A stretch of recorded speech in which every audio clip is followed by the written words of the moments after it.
Una sa lahat guys, Happy New Year sa inyo lahat. And I hope na 2026 would be the year para sa ating lahat.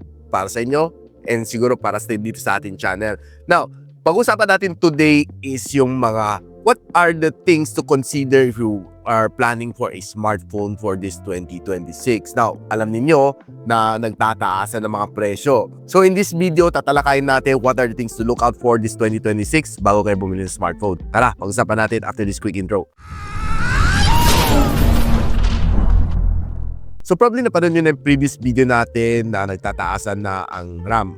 Now, right now, nagtataasan na rin ang mga storage, mga SSD. And the next thing that I heard, based sa mga articles na nababasa ko, GPU and CPU. Lahat yan, meron nga ba yung smartphone? Meron, di ba? Meron siyang RAM, may storage, meron siyang CPU, meron siyang graphics. So, lahat yan, most likely matatamaan na yung smartphone. Now, probably hindi nyo pa nararamdaman itong December kasi kakatapos na ng mga 12/12 sale and nagkaroon ng 1/1 sale, kakaroon pa ng 1/15 sale na payout payday sale and 1/30. Yung mga sellers natin are trying to push out all of their old inventories para makapasok ng bago. Yung makakaramdam siguro ng increase are the newer smartphones na lalabas sa market. The older ones, siguro kung medyo mas gahaman yung seller, they might jack it up sabay dun sa trend na nagtataas nga talaga lahat. Pero yung puhunan niya is still the lumang puhunan. So, syempre, might be their chance to grab this opportunity na to earn a little bit more, di ba? So, can't blame them kasi strategy yan eh. So ngayon, pag-uusapan natin kung what are the things to look out for bago kayo bumili ng smartphone. So 2026, I'm pretty sure ang dami maglalabasan ng smartphone. Mga Ultras, like si Vivo X300 Ultra, si Oppo Find X9 Ultra, kakalabas na yung Xiaomi 17 Ultra, so out na sa pictures Xiaomi 17 Ultra, probably hindi pa siya natatamaan ng price increase or natamaan na siya na hindi lang natin nararamdaman. It will be coming as a global February 2026. Based ito sa narinig kong mga chismis from Xiaomi and nagsalita na rin si Xiaomi na magkakaroon ng global dalaga si 17 Ultra. So, and the good news is magkakaroon daw sa Pilipinas based sa aking reliable source. Trust me bro. Na kung balak mo bumili ngayon, I think this is the perfect time to buy. Siguro ang dami ng mga smartphones na naglabasan na pwede nyong i-check out yung mga naglabas ng Q4 2025. Yung mga yon, I'm sure na hindi tinamaan ng price increase because it was 2025 na nilabas. Now, ang estimate ko lang yung mga lalabas itong Q1 ng 2026, probably some of them might be subsidized by the company, some of them might see an increase, pero I'm pretty sure si Oppo at si Realme magtataasan yan, mataasan ka ng presyo, baka magtaas pa sila, hula ko lang, pero the others feel ko magsasubsidize. Kasi ang balita ko sa Honor X9D, walang price increase from the X9C. So, that one might be subsidized or probably pumasok yung mga stocks nila before mag 2026. So, hindi siya natamaan ng price increase. Just my theory lang, no?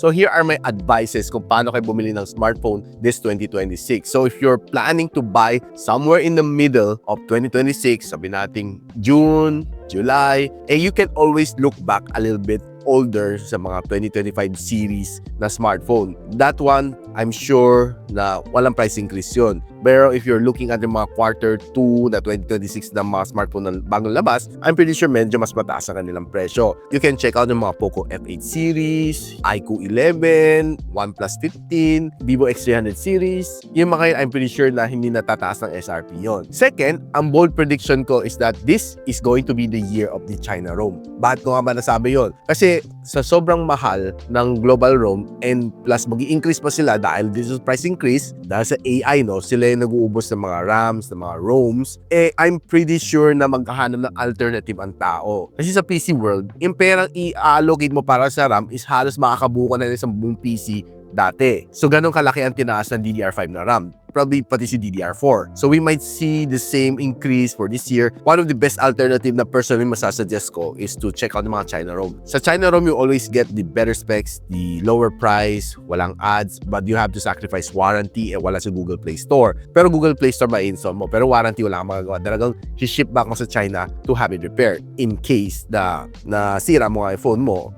Pero alam naman natin, no, water damages and physical damages voids warranty kahit yung mga units dito. So, if ever yun ang dalawang damages na nagawa mo, so you probably might go to Green Hills or Quiapo para pa-repair mo na lang phone mo. Well, which pwede naman din pagtalakayan kung saan yung mga legit na repair shop na pwede ko i-recommend on the separate video. So yung second suggestion ko is to check out the mga China ROMs, and third option is to buy mga second hand. Now you have to be very careful in choosing second hand phones. Probably one of the pinaka safe is to personally see the unit. Now marami naman sa marketplace, bebenta sila ng mga smartphones nila, and you have to be very careful, no? Dahil na you don't know yung history ng unit na yun, just better be sure na i-check na ng thoroughly. So probably, I hope na mapagawa tayo ng isang separate video about ano mga dapat mo i-check sa isang smartphone if you're trying to buy a second-hand phone. Now with that said, yun ang mga suggestion ko na pwede bigay sa inyo kung how to buy your smartphone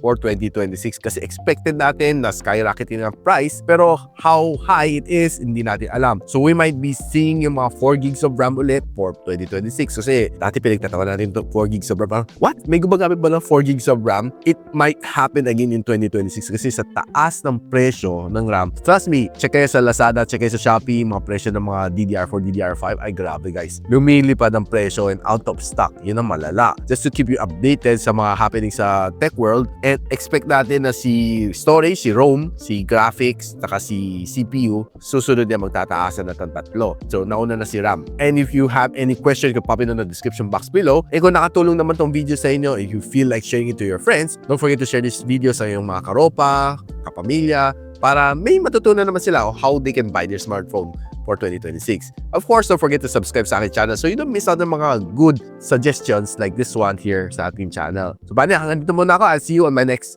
video. Peace out. And so, ako para si Richmond, and you're watching Gadget Sidekick.